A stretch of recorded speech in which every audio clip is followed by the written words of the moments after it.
Muy buenas tardes, bienvenidos sean todos y todas ustedes a nuestra casa virtual.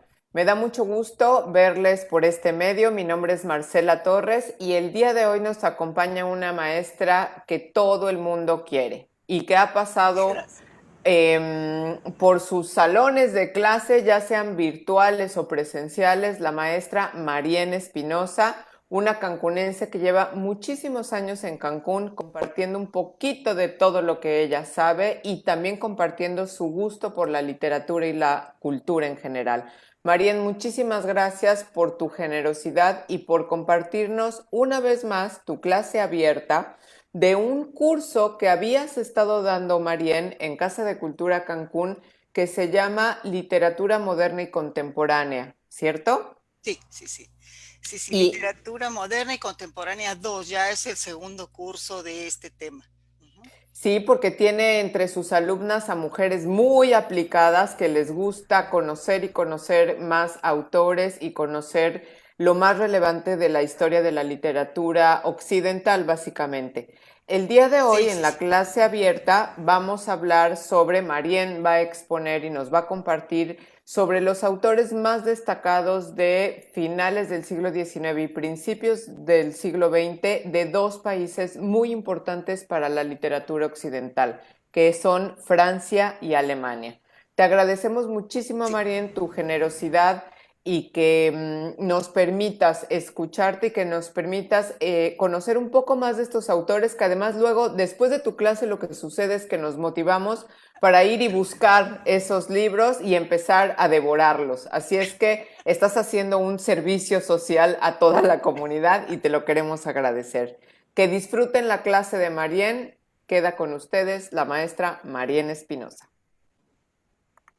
Muchas gracias, muchas gracias. Bienvenidos todos y todas, tanto mis alumnas muy queridas de la clase que teníamos en la Casa de la Cultura hasta que llegó esta pandemia y bueno, ahora estamos en esta clase virtual. Y también, por supuesto, a nuestros invitados a través de Facebook Live. Todo mundo está invitado a escuchar esta clase porque queremos hacer una pandemia, pero una pandemia de amor al arte y a la literatura y que se contagie por donde quiera. Entonces, vamos entonces a comenzar. Aquí dice sexta clase abierta en línea, espero que lo puedan ver. Eh, ¿Y de qué vamos a hablar este día? La clase pasada, según recuerdan, hablamos de unos maravillosos escritores españoles y los dividimos como se dividen en la historia de la literatura en modernistas y 98istas o generación del 98. Disfrutamos de ellos.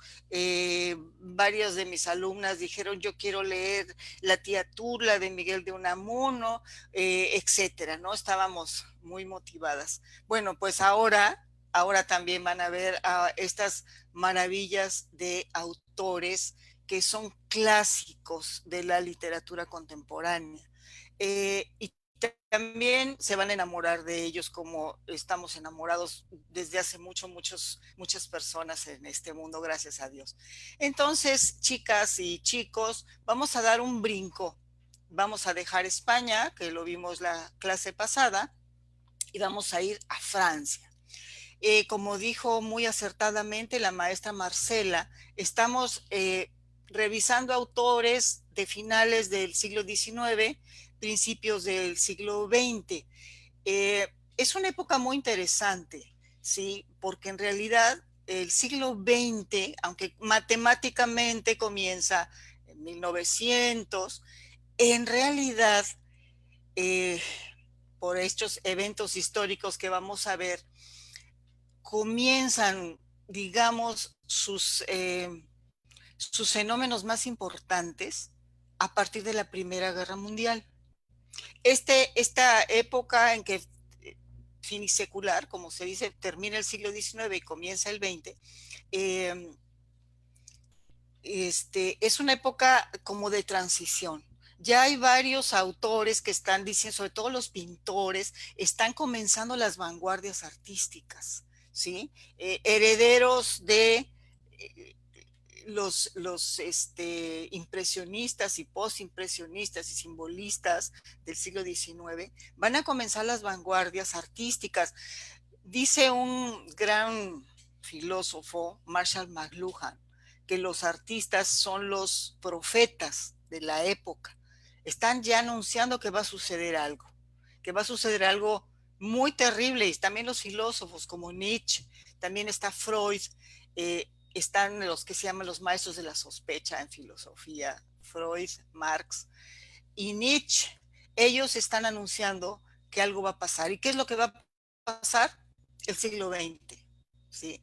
Las dos guerras mundiales, el periodo de entreguerras, vamos a hablar de eso este día, porque son cruciales las guerras mundiales para la literatura, para el arte, para la filosofía, para el siglo XX. El siglo XX está marcado por las guerras mundiales, por la Revolución Rusa, por la Guerra Civil Española, acá en México por la Revolución Mexicana.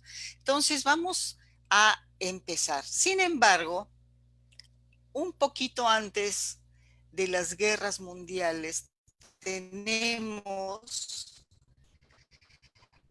en Francia, este paso del siglo XIX al XX, poquito antes de ahí en Francia.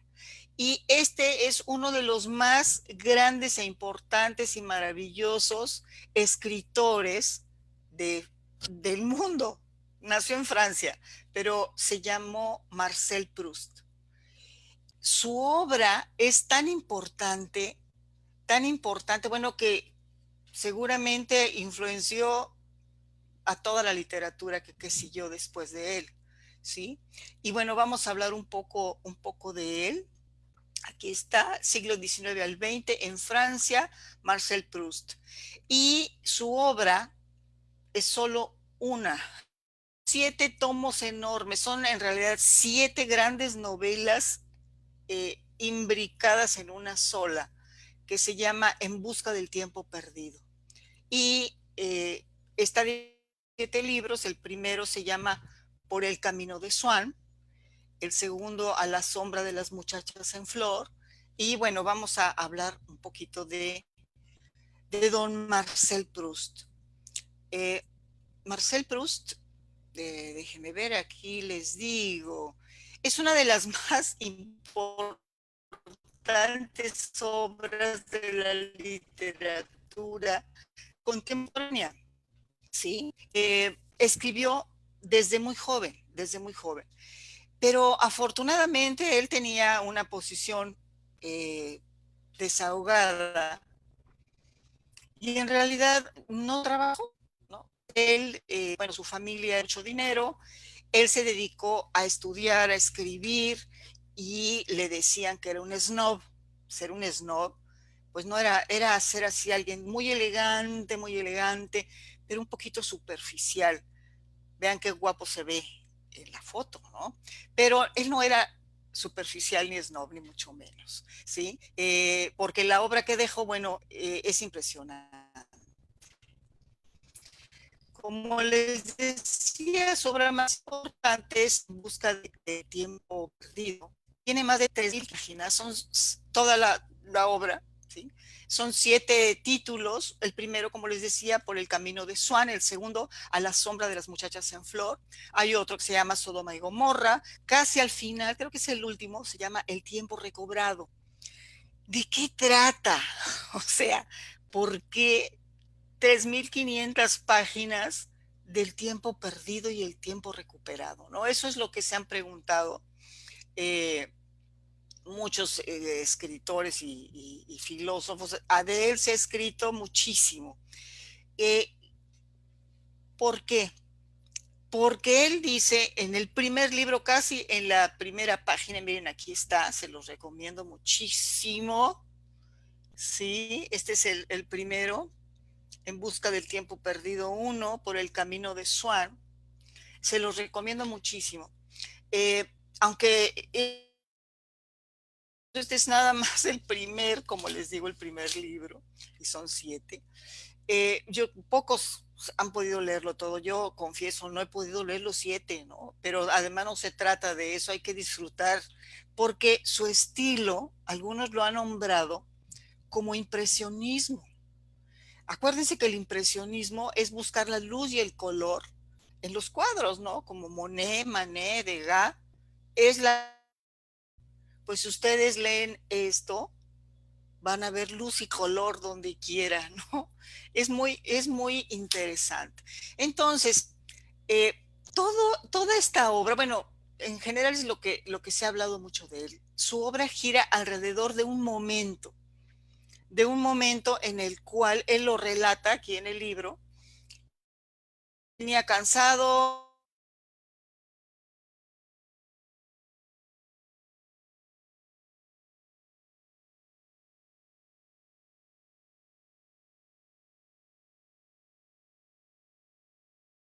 le ofrece una magdalena. Una magdalena es como un panecito.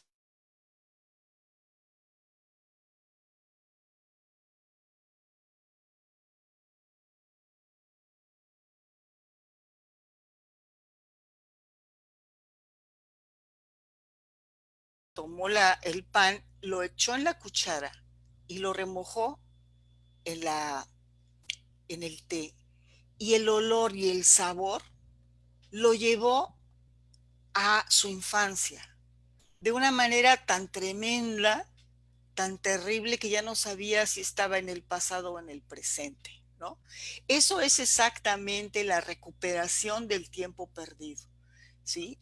No se recupera, según él, con la razón, sino con la sensación, con las sensaciones. Claro, la razón te ayuda, ¿no?, a recuperar la infancia, la adolescencia, y de hecho, los 7 libros se tratan sobre esa recuperación de la infancia, de la adolescencia, de los paisajes, de los sentimientos, de las sensaciones perdidas, ¿sí?, durante toda una vida. Ahora, mucho se ha discutido si este libro, miren, aquí está probando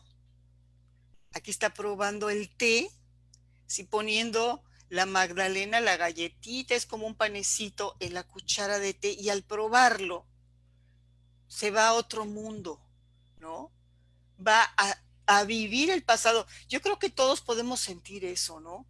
Que a veces los olores y los sabores nos transportan en un momento algún recuerdo, no se nos aviva el recuerdo, y esta es la exploración que hace Marcel Proust, la exploración de un pasado, pero se ha discutido, les decía, si realmente es autobiográfico. La obra tiene mucho de autobiográfico, pero también tiene, pues, algunas cosas que no son autobiográficas. Lo más increíble es que empieza uno a respirar la atmósfera del siglo XIX, ¿sí? A finales del XIX y principios del siglo XX. La atmósfera, lo que se vivía, las ideas, los colores, hasta los aromas, ¿no? Entonces, las invito y los invito a descubrir a esta maravilla de autor. Hay personas que yo sé que lo conocen, este, pero los que no lo conozcan, es uno de los más grandes representantes de la literatura en Francia y en el mundo. Quería también comentarles que esta anécdota de la Magdalena ha inspirado muchísimas reflexiones, y una de las más interesantes es de un filósofo que se llama Byung-Chul Han. Este es un filósofo que ahorita está de moda. Él es coreano y estudió en Alemania y da clases en una universidad de Alemania, y como que hace una entre la cultura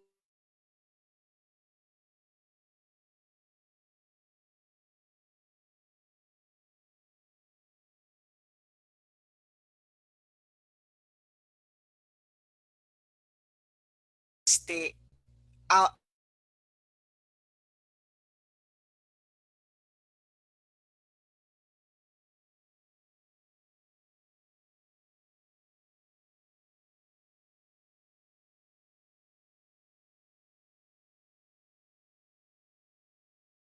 en las cosas, ver su profundidad y también su altura al mismo tiempo. Esto les platicaba yo la clase pasada, que también lo dice otro filósofo que se llama Bachelard, Gastón Bachelard. El arte convierte el tiempo horizontal de la prosodia, el tiempo normal, ¿sí?, en un tiempo vertical, donde en un momento pasamos de lo más alto, emociones, de nuestras sensaciones, al mismo tiempo a lo más profundo, ¿sí? Eso es lo que le pasó, lo dice aquí el filósofo Han, lo dice aquí, lo comenta bastante a Marcel Proust y a todos nosotros cuando junto con él leemos su obra grandiosa, maravillosa, En busca del tiempo perdido. Pues miren, aquí les pongo todo.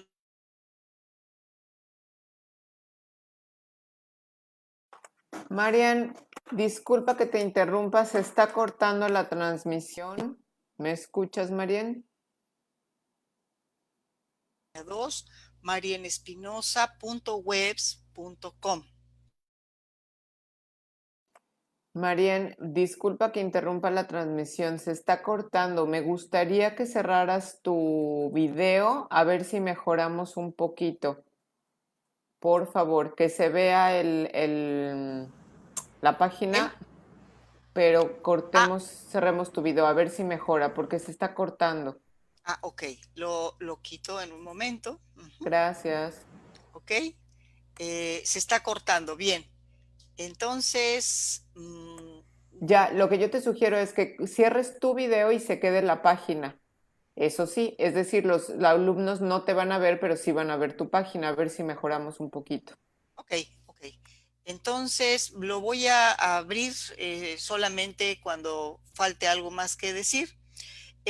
Entonces, bien, voy a tener que entrar a la página porque vamos a cambiar de tema. Bueno, para terminar con Proust, para terminar con Marcel Proust. Él se enfermó de tuberculosis y estuvo en cama varios años. Durante ese tiempo escribió esta obra monumental, murió muy joven y fue muy, muy triste toda su muerte. Y la obra en realidad empezó a publicar el primer tomo por El Camino de Swan, le fue muy bien, creo que fue en el segundo tomo, A la sombra de las muchachas en flor, cuando recibió un premio, el premio Kurt, que es un premio famoso allá en Francia, pero él murió. Y los siguientes tomos se publicaron de manera póstuma. Entonces, bueno, es muy injusto hablar tampoco de Marcel Proust. Pero bueno, es una probadita de cada autor para que tengamos la invitación para verlos y apreciarlos. Voy a abrir un poquito, es simplemente para pasar a ver. Eh, Aquí tenemos un video con comentarios sobre Marcel Proust. Aquí está A la sombra de las muchachas en flor, el segundo tomo, más comentarios sobre Marcel Proust.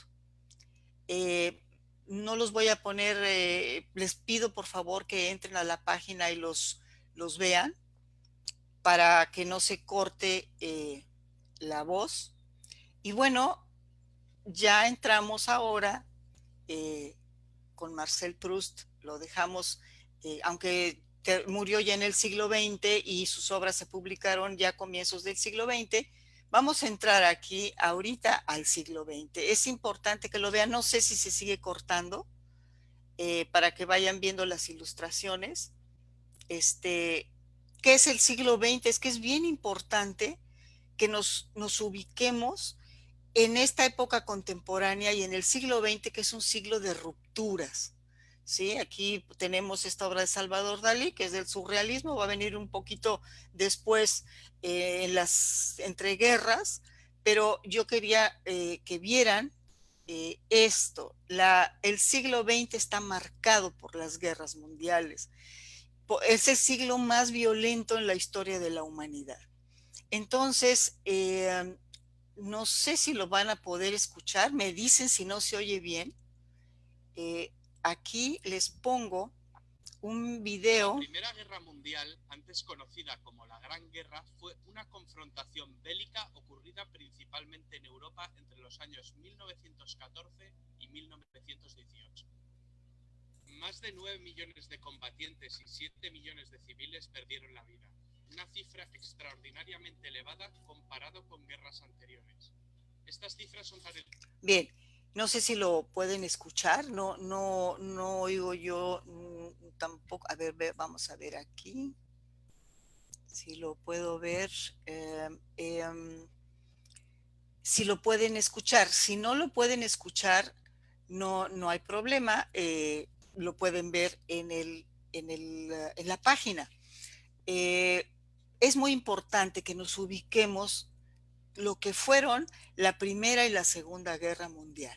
¿Sí? Muy, muy importante, porque tiene muchísimo que ver con el arte, con la literatura, con la filosofía. Aquí les digo que las vanguardias artísticas, como les decía, se lanzaron en el siglo XX. El fauvismo, el cubismo, el impresionismo, el arte abstracto, el futurismo, el dadaísmo, el surrealismo y muchos ismos más. Aquí estamos viendo el grito de Edward Munch, que fue hecho antes de comenzar el siglo XX, pero que de alguna manera está diciendo lo que va a suceder en el siglo XX. Entonces, y la literatura también tiene formas de vanguardismo. Si en el siglo XIX vimos que había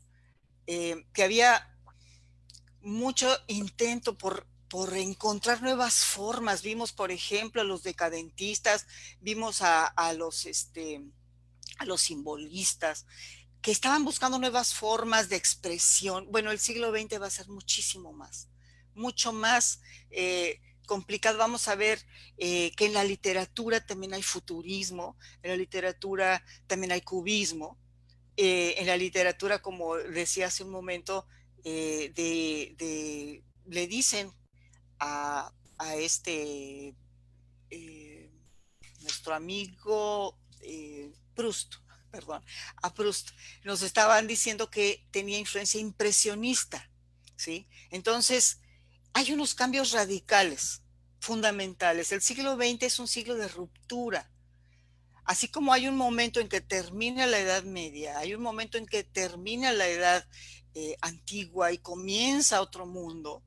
El siglo XX fue un siglo de grandes rupturas y sigue siendo el siglo XXI. Y por eso se termina la edad moderna, se va terminando, no es una ruptura así, pero se va terminando la edad moderna y quizá, están diciendo los filósofos, estamos empezando a vivir una nueva época que se llama la posmodernidad. Entonces, por eso quiero hacer mucho énfasis en el siglo XX y no nada más en las guerras, que son fundamentales. ¿Sí? Nunca había habido una conflagración bélica tan terrible como la Primera Guerra Mundial. Y cuando dijeron que no vuelva a suceder, bueno, pues llegó la Segunda y después la Guerra Fría. Entonces, vamos a ver aquí les estoy poniendo eh, a Picasso, ¿sí? Las señoritas de Aviñón, el cubismo, cómo la realidad se fragmenta, cómo los tiempos se fragmentan, eso es el cubismo, ¿sí? Y también en la literatura. Entonces, estos autores que están entre los dos siglos nos están trayendo una nueva época, ¿sí? Y bueno, no sé si haya comentarios hasta ahorita. Por favor, pónganlo en el chat, déjenme ver, no veo el chat. pero, sí, ahorita lo checo. Entonces voy a platicarles ahora de los alemanes, los autores alemanes. Como sabemos, fue en Alemania que comenzó la Primera Guerra Mundial. Bueno, en Sarajevo hubo allí un crimen y entonces mataron a un archiduque y había ya unas alianzas, comenzaron a pelearse entre ellos, el grupo de los Etente, la Etente contra los otros que eran ¿cómo se llamaban? El Imperio Austrohúngaro. Bueno, se tomaron así y no se dieron cuenta que en un momento ya estaba peleando toda Europa, también había entrado Rusia, y eso fue terrible también para Rusia. Eso fue lo que comenzó eh, la, la Revolución Rusa. Entonces, todo esto va a tener mucho efecto también en los escritores.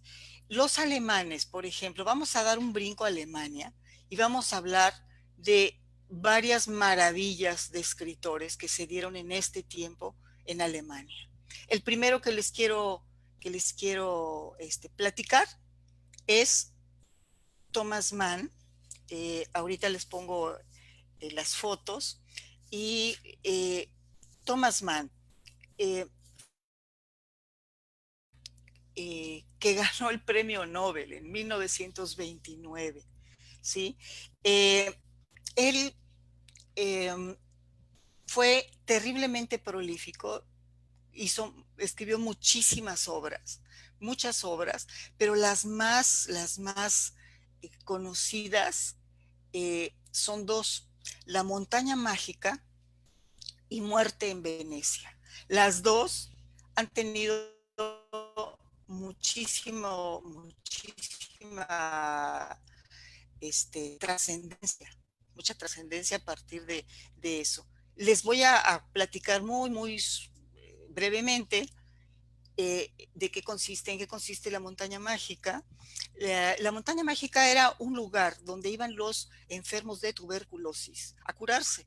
Allí había un sanatorio, ¿sí? Vamos a prender otra vez esto, ¿sí? La montaña mágica y Muerte en Venecia son las dos obras más importantes. El personaje principal se llama Hans Castorp, ¿sí? Era un joven enfermo de tuberculosis que va a curarse a la montaña, ¿no? A un sanatorio. Allí lo interesante son las pláticas que tiene con los enfermos, con los doctores, puras pláticas filosóficas, puras pláticas sobre el sentido de la vida. También es un libro bastante grande, Muerte en Venecia, ¿sí? Y, perdón, La montaña mágica, ahorita les hablo de Muerte en Venecia. Y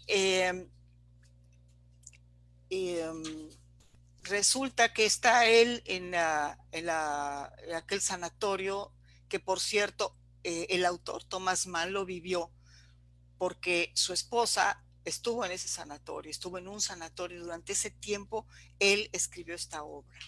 Lo importante, como les decía, de esta obra son sus reflexiones filosóficas, su crítica a la violencia que ya veían venir de las guerras, cómo estaba el ambiente de violencia. Después también otra de las obras es Muerte en Venecia, ¿sí? Aquí se los voy a poner. Muerte en Venecia. Resulta que plantea un problema realmente impresionante. De hecho, es una película muy famosa que es fundamental, de las películas fundamentales que deberíamos de ver. Voy a ver si así se oye bien. Me dicen si se oye bien o se oye mal para que lo vaya yo corrigiendo. Un señor que es escritor, está harto ya de la vida, ya está muy cansado y va a Venecia en unas vacaciones a tratar de olvidarse un poco de la vida. Es un escritor, como les decía. Y entonces en Venecia lo que menos se espera es que ve a un muchacho que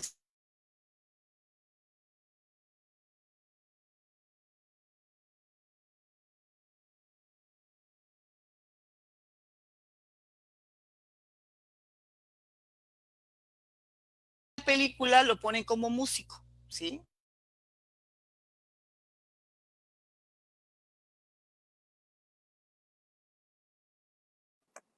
Te perdemos, Marien, te perdemos. Se atoró la transmisión. ¿Puedes apagar tu cámara, Marien?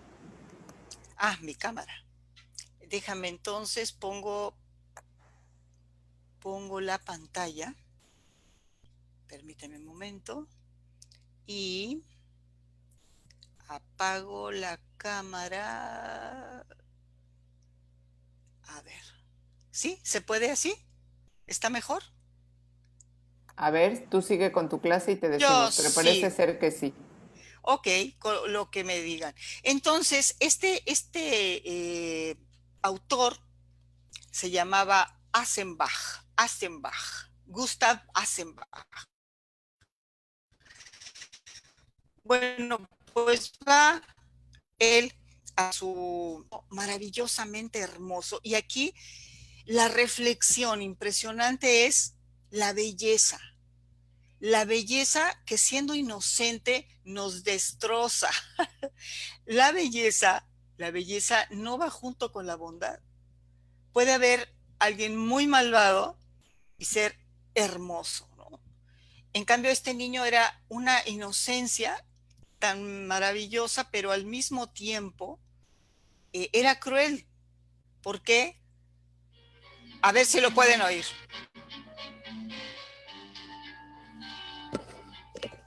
Díganme si lo pueden ver, si lo pueden escuchar.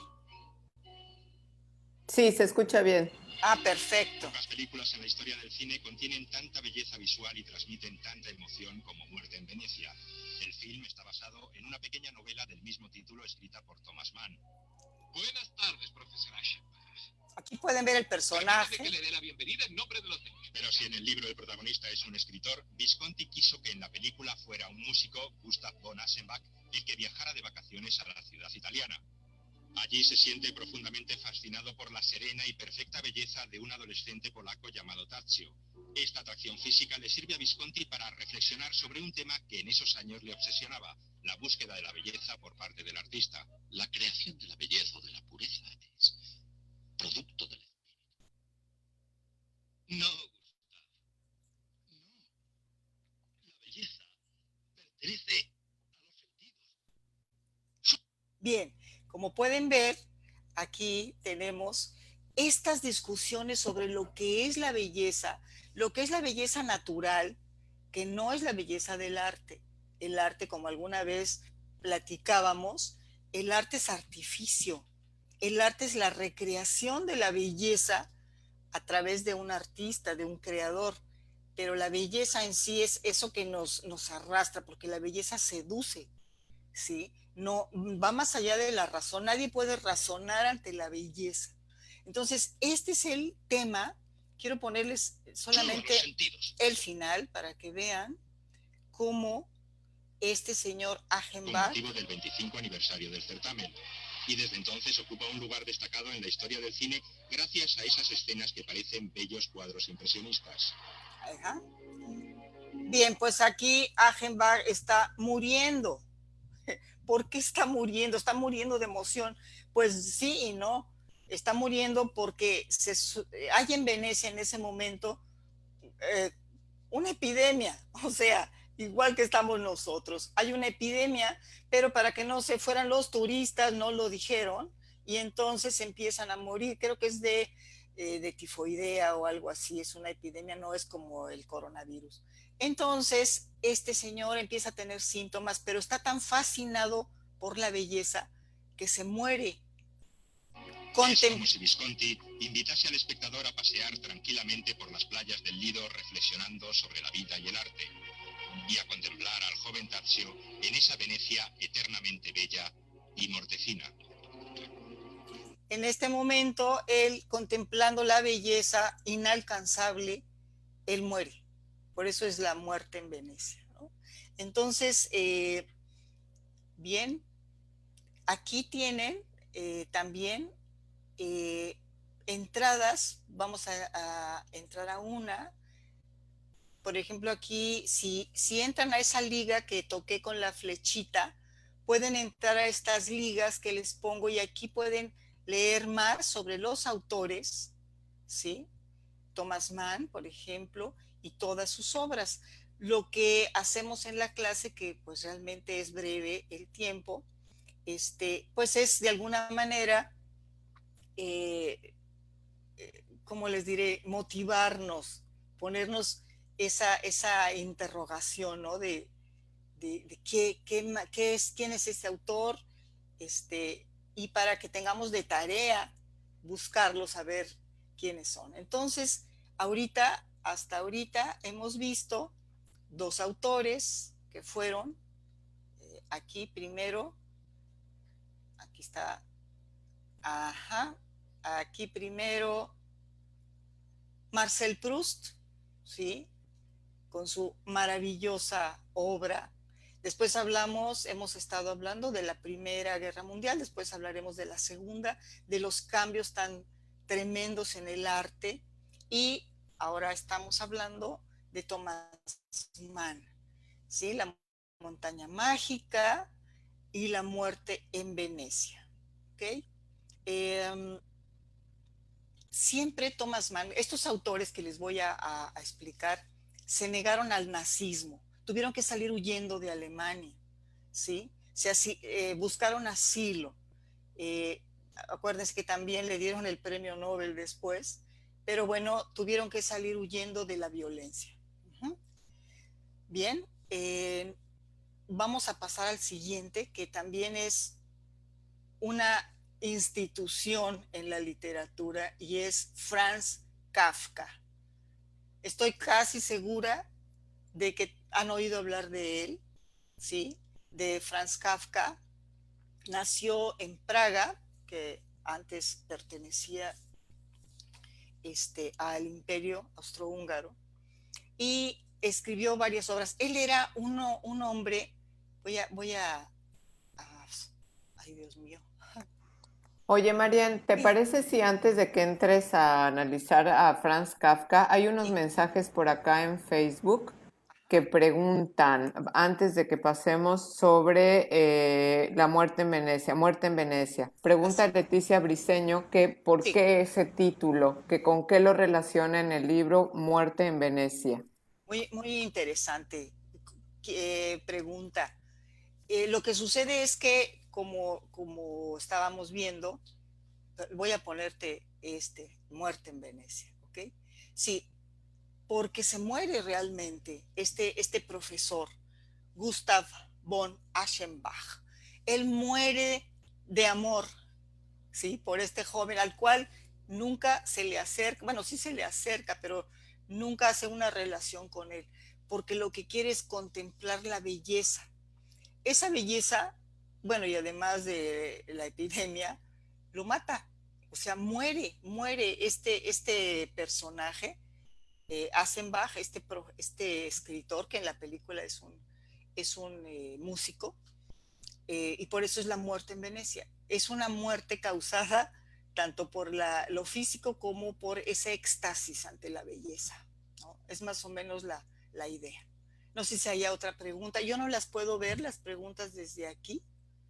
Entonces, no sé si hay otra pregunta. Y si no es así, pues continuamos. ¿Sigo así? ¿Está mejor así, que no me vea yo? Ustedes me dicen, ¿sí? Y seguimos con la página web. Seguimos así como estamos. Pues perfecto. Entonces ahora les muestro a esta maravilla. Como ven, vivió muy poco tiempo, muy joven, murió. Un gran escritor, impresionante, básico, fundamental. Bueno, no sé qué más decir de él, más calificativos para la literatura del siglo XX, ¿sí? Él, se sabe que fue un chico muy débil, muy delgadito, muy calladito, mientras su padre era un señor muy violento, muy grande, muy robusto, ¿sí? Y que siempre le tuvo terror Franz Kafka.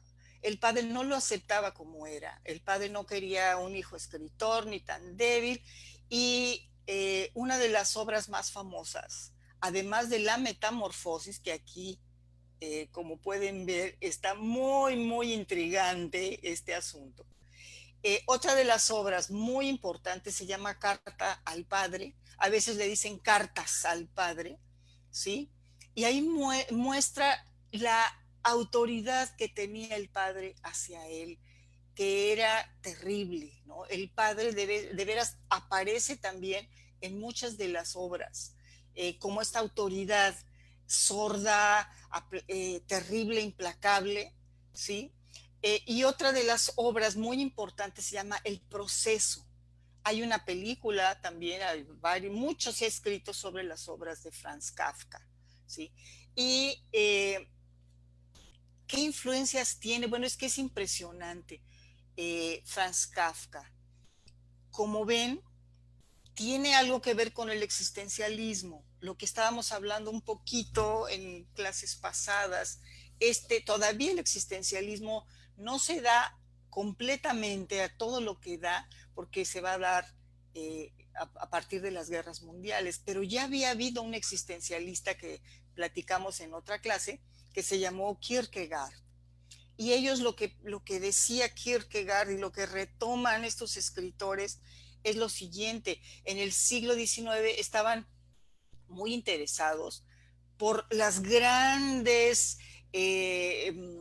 ¿cómo les diré?, filosofías de lo social. Estaba Marx, estaba Hegel, estaba el otro Augusto Comte. Decían, la sociedad se mueve así, y que por medio de la dialéctica, y que no sé qué.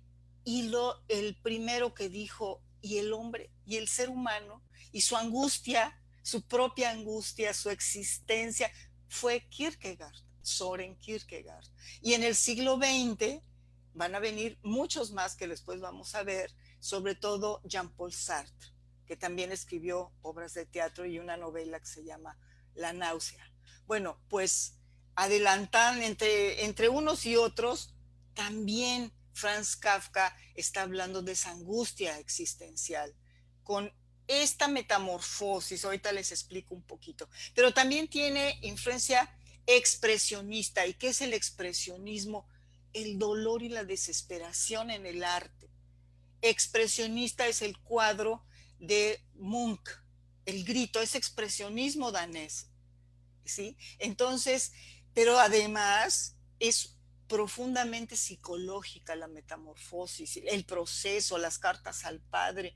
Acuérdense que Freud estaba lanzando el psicoanálisis también en ese el cambio de siglo, primeras décadas del siglo XX. Estas obras de Kafka van también a tener mucha influencia en lo que se va a llamar la literatura fantástica. Pronto vamos a ver a Jorge Luis Borges, ¿sí? Y a otros con lo que es la literatura fantástica, y también el teatro del absurdo. Bueno, todo esto está Franz Kafka ahí presente, ¿sí? Tanto en el teatro del absurdo de Ionesco, que vamos a hablar de él después. Todo esto es influencia de la guerra, de la preguerra, de las posguerras, ¿sí? Entonces, ¿de qué se trata la metamorfosis? La metamorfosis fue publicada en 1915. ¿Y qué sucede? Bueno, algo interesantísimo, ¿sí? Resulta que un señor, un joven, que se llamaba Gregorio Samsa, ¿sí? De repente despierta y resulta que está convertido en un escarabajo. Así de fácil, ¿no? No hay explicación, no se preocupa Kafka por explicarnos de qué manera se convirtió en un escarabajo este señor, Gregorio Samsa. Simplemente así lo dice, se convirtió en un escarabajo, así amaneció ese día. ¿Y qué sucede entonces? Que aquí está Gregorio Samsa, y ¿qué sucede? Al principio se asusta su padre, su madre y su hermana, ¿sí? Pero él poco a poco, bueno, primero está la desesperación, pero poco a poco se va acostumbrando y ¿saben qué sucede?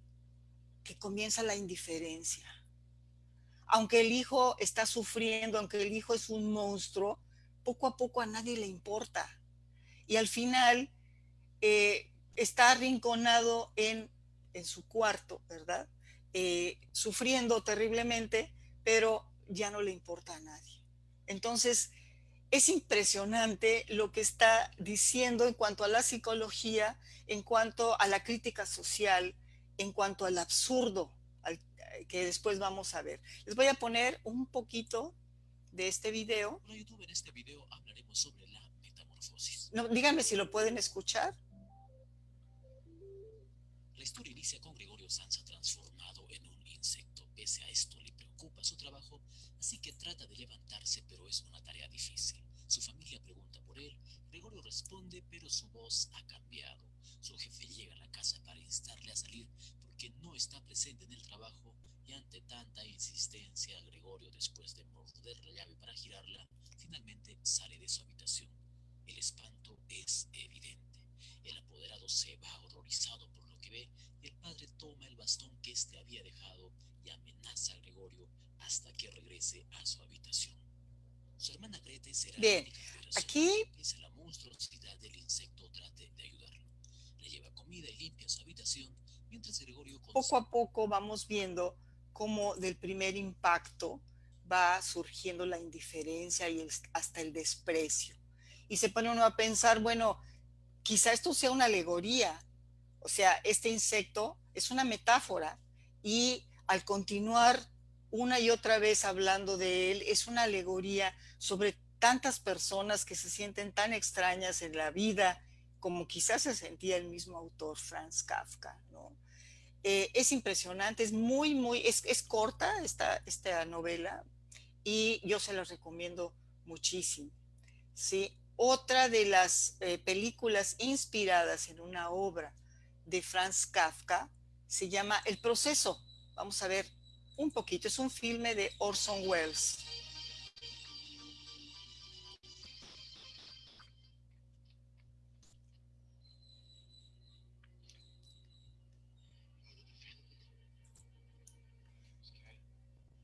Este señor Kay, ¿sí? Lo acusan de algo que no sabe ni qué es.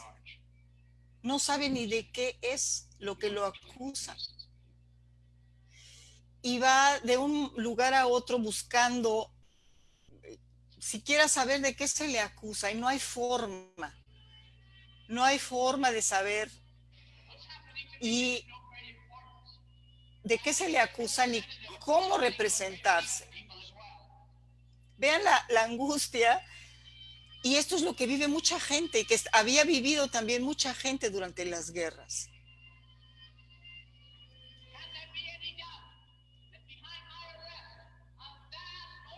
Entonces,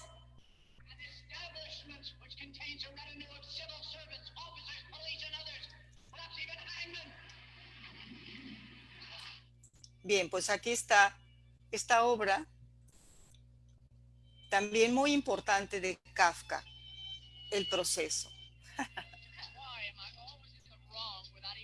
Bien, bien.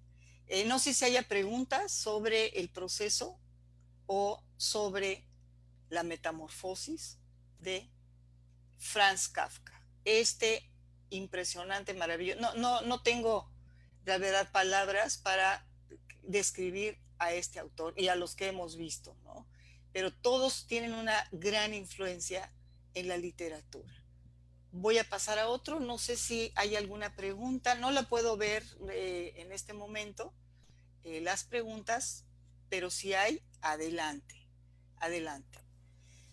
Entonces, Parece ser que no. Continuamos con esta maravilla que se llama Bertolt Brecht.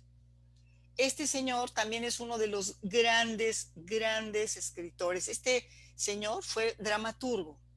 Más bien, él se dedicaba a hacer obras de teatro, ¿sí?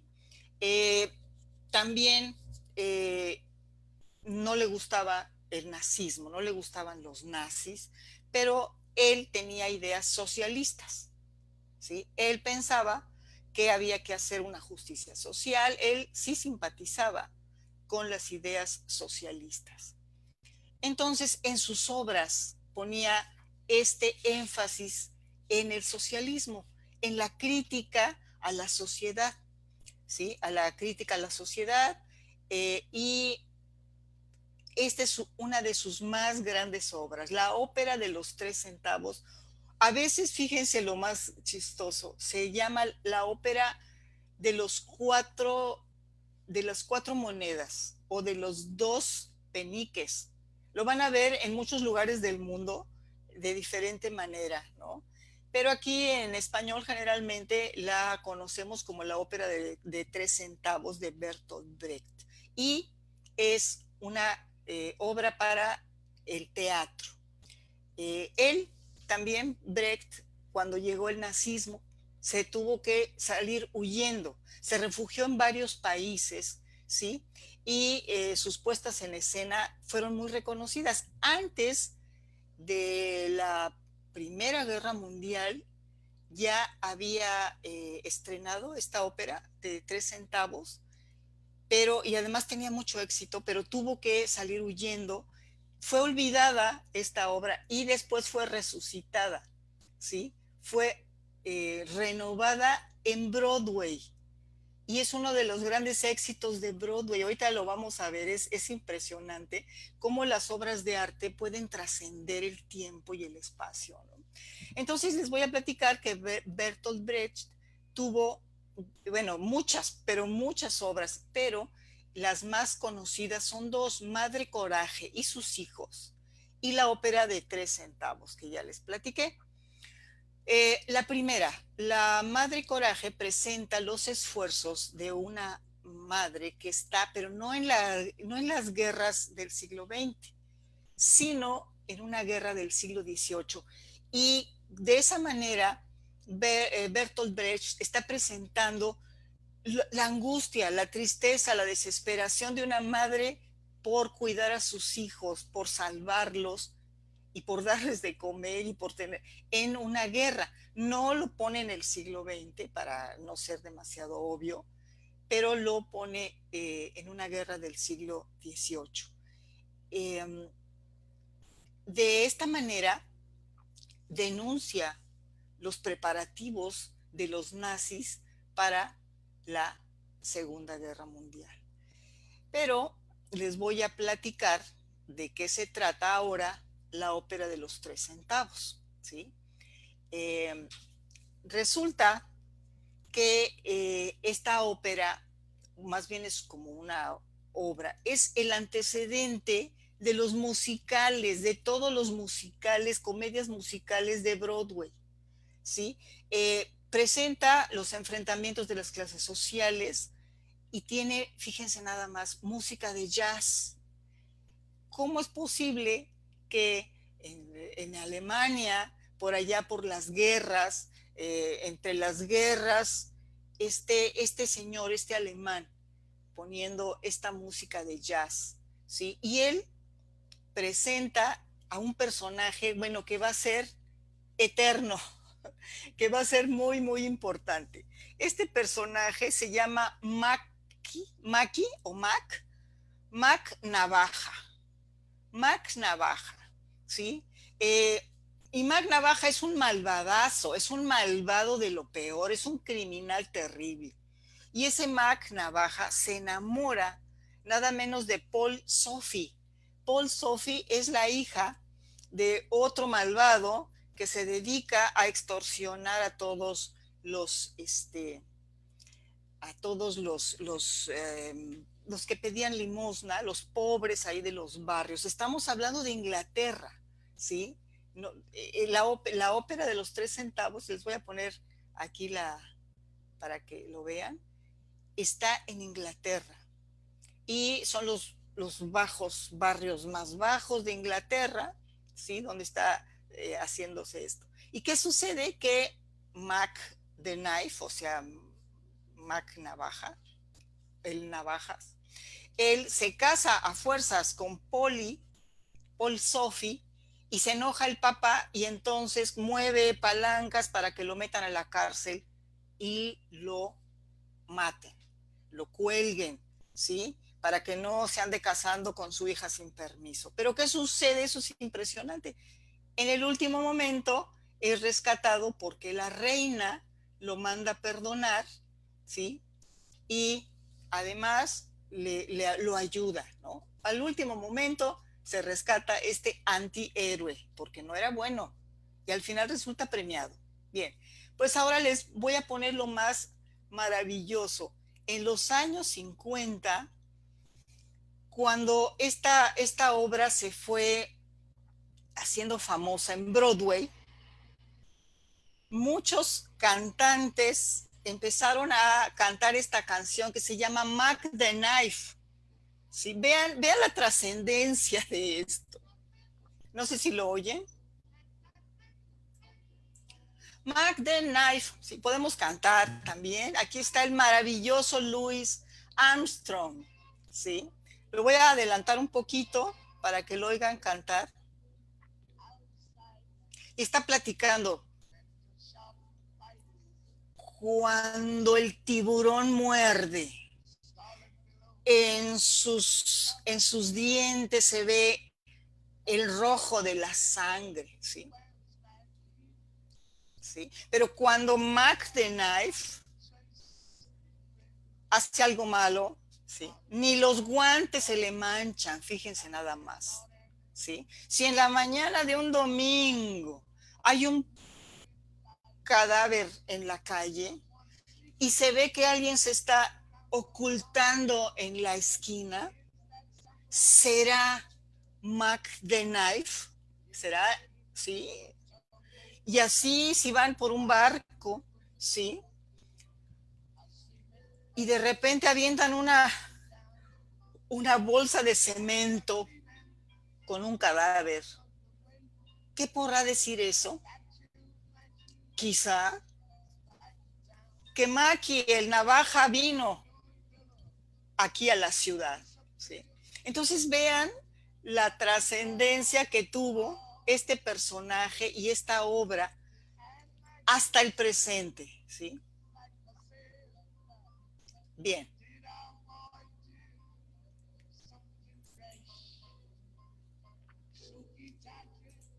Bien.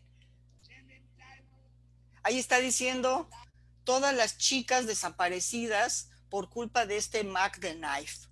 Entonces dice uno, bueno, que con razón el papá no quería que la hija se casara con Mac the Knife. Sin embargo, bueno, pues al final, aunque es malvado, se sale con la suya. Les voy a poner un poquito de esta ópera en español, ¿sí? No sé si lo oyen, espero que sí. ¿Ven? Aquí es una obra de teatro, la ópera de 3 centavos. Y más por acá,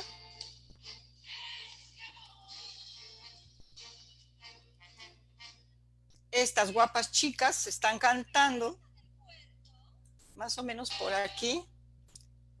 Vamos a ver.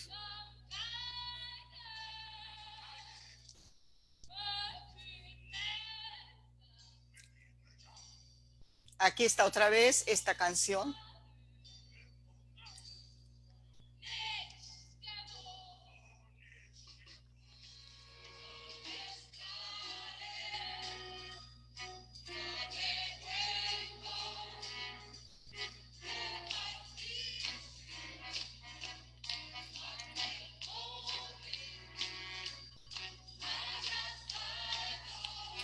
Bueno, pues la ópera de 3 centavos, como ven, que nació en las guerras, que fue olvidada entre tanta violencia y destrucción, revivió en Broadway y de ahí otra vez a todo el mundo.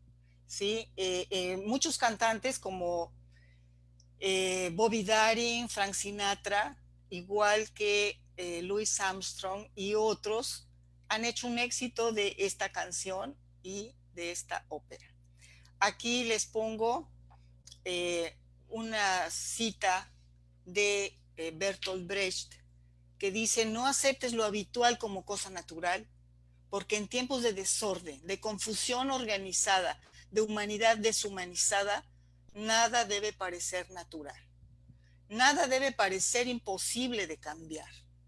Vean cómo este señor, con sus obras, pues ayudó a cambiar el mundo, ¿no? De alguna manera.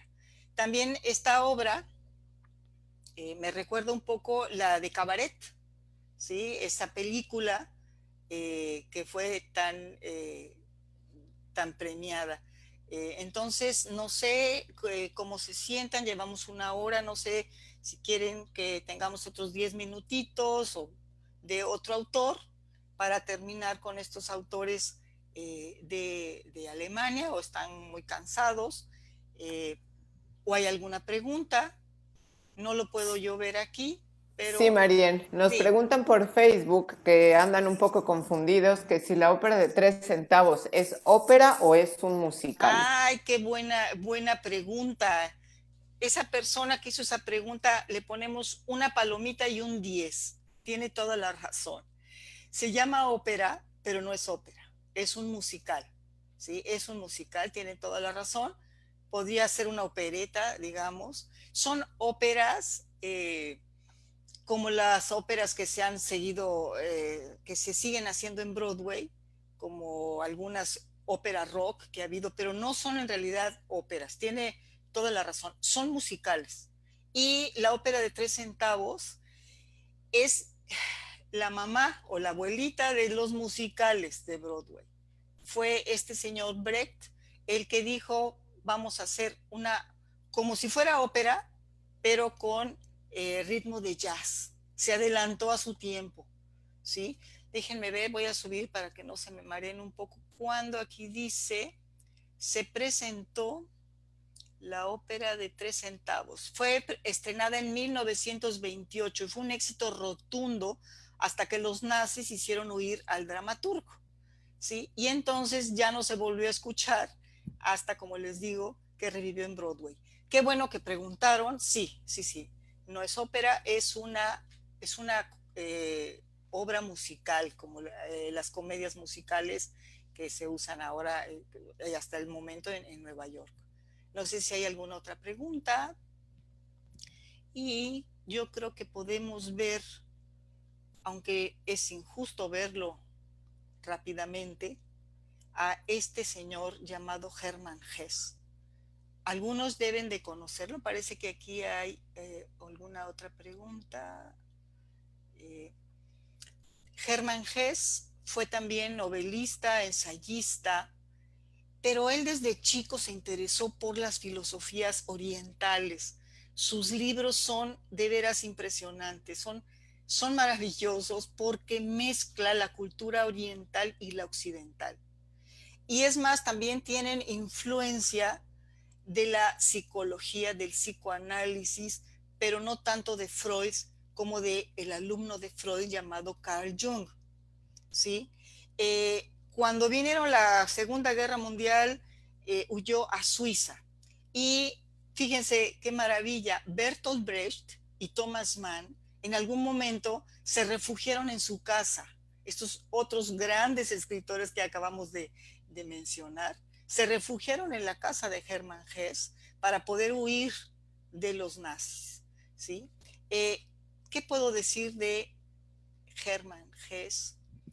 Pues bueno, sus obras, bueno, son impresionantes también. O sea, todos los que les hablo aquí son de lo mejor entre lo mejor. Recibió el Premio Nobel de 1946 y sus obras son varias. Demián en 1919, Siddhartha 1922, El lobo estepario 1927, Narciso y Golmundo 1930, El juego de Avalorios, que la escribió durante la Segunda Guerra Mundial, ¿sí?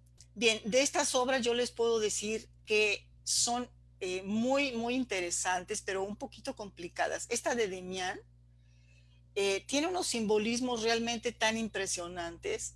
Habla sobre la adolescencia, sobre el paso de la niñez a la edad adulta, eh, pero es bastante difícil de entender porque comienza a hablar sobre unas, ¿cómo les diré?, religiones gnósticas que había en Egipto. Bueno, los trae a colación en el siglo XX. Entonces es muy impresionante porque también está influenciado por Nietzsche, que dice que vienen los superhombres, ¿sí? Y sin embargo, él no estaba de acuerdo, o sea, ni Nietzsche ni Hermann Hesse en que los superhombres eran los nazis, ¿no? Había otro tipo de superhombre, es un poco de lo que está hablando en esta novela de Mian. La que yo les recomiendo es Siddhartha. Siddhartha es una maravilla, por amor de Dios, es una cosa impresionante, es la recreación de la vida del Buda, de Siddhartha Gautama. Causó tanta impresión que en la India se ha estudiado mucho esta novela, ¿sí? Porque presenta a Siddhartha Gautama Buda, ¿sí? Y el final de veras que se muere uno, o sea, de la emoción. No se los quiero decir, no spoilers, no, please, no spoilers, pero por favor léanla, no es muy larga. El lobo estepario, la verdad, no la leí, empecé a leerla, pero también me parece un poco difícil. En aquel tiempo ya estaba yo muy joven, ya hace algún tiempo de eso. Pero, por favor, Narciso y Golmundo, es una cosa impresionante. Narciso representa la razón, es un monje, y Golmundo significa la pasión, es un artista, y son amigos, y al final de cuentas Narciso rescata a Golmundo de su vida terrible, y no les cuento el final, pero los dos se dan cuenta que por diversos caminos han encontrado la belleza. Uno a través del intelecto y de la vida en un monasterio, la vida rígida y contemplativa, y el otro a través del arte, ¿sí? Aquí les pongo una ilustración, un poquito grande quedó, de Siddhartha de Hermann Hesse, como ven, es Buda, ¿sí? Y hay una película que no la vi traducida del alemán, pero de Narciso y Golmundo, como estos dos hombres que representaban dos polos opuestos de las facultades humanas, al final de cuentas se dan cuenta al final que encontraron lo que buscaban en diferentes caminos, la belleza, el amor, la verdad, uno a través de la filosofía, del recogimiento en el monasterio, y el otro en el arte, ¿sí? Entonces, pues con esto, con esta, pero más bien vamos a regresar, voy a regresar despacio para que no se mareen un poquito, con la ópera de 3 centavos. Vamos a terminar la clase. Eso. Aquí terminamos entonces, y yo creo que salgo de aquí para, no sé si voy a poner mi video para ver si hay alguna pregunta de las personas, nuestros queridos invitados de Facebook, y después me quedo un poquito más con mis alumnas de la clase de la Casa de la Cultura. En Facebook, díganme si tienen alguna pregunta. Me parece que no, todo el mundo está muy contento y atento escuchándote. Nada más aquí Mónica Peña dice, wow, qué bueno que rescataron su obra en Broadway. Sí. Entonces, la ópera de 3 centavos es la antecesora de todas las obras musicales. Bueno, casi, no puedo estar segura. Lo leí en varios lugares, que era la antecesora, que era la pionera. Quizá alguien encuentre por ahí que había otra, pero si no es la primera, es una de las primeras, ¿sí? Y fue una intuición de Bertolt Brecht, porque ¿cómo? En medio de llegando a la Segunda Guerra, ¿cómo poner esto? Con el jazz que estaba en Estados Unidos, no estaba ahí en Alemania el jazz. ¿Y cómo fue esa visión para hacer una cosa? Que eso es lo que a veces les digo a mis alumnos: el verdadero arte es inmortal, ¿sí? El verdadero arte no se muere, porque encuentra nuevos intérpretes, se encarna en nuevos intérpretes. Entonces, pues esto es un ejemplo de ello. Pues qué bueno, espero que les haya motivado para ver a estos autores, para investigar más estas obras. No sé si hay alguna otra observación. Me parece que no, Marian. Vamos a despedir nuestra transmisión en Facebook, agradeciéndote a ti que nos hayas compartido, para los que no son tus alumnos de manera formal, pero bueno, tienes muchos seguidores, porque nos hayas compartido un cachito de esta clase que están disfrutando estas mujeres hermosas. Agradecerte y agradecer también la asistencia en esta transmisión, y recordarles que el día de mañana, Marian, y tú también estás cordialmente invitada, para los que les interesa no solamente la literatura, sino también las artes visuales, a que nos acompañen el día de mañana a las 6 de la tarde, también por Facebook Live. Vamos a tener la visita de una artista del Sistema Nacional de Creadores. Ella es la artista visual Galia Ebenschutz. Ella está de visita por acá, visita virtual. Nos va a compartir un poco de cómo es su proceso creativo y cuáles son sus intereses y búsquedas estéticas. La cita es a las 6 de la tarde el día de mañana por Facebook de Casa de Cultura Cancún, para que nos acompañen, y ojalá que tú también nos puedas acompañar. Muchas gracias, Marien. Gracias a los que asisten a Facebook, y nos encontramos el próximo jueves. Miércoles, ya no sé ni qué día vivo. Miércoles a las 4, aquí tenemos una cita. Vamos a hablar de muchos otros escritores de la primera mitad del siglo XX. Gracias, Así es. gracias. Hasta luego. Bye bye.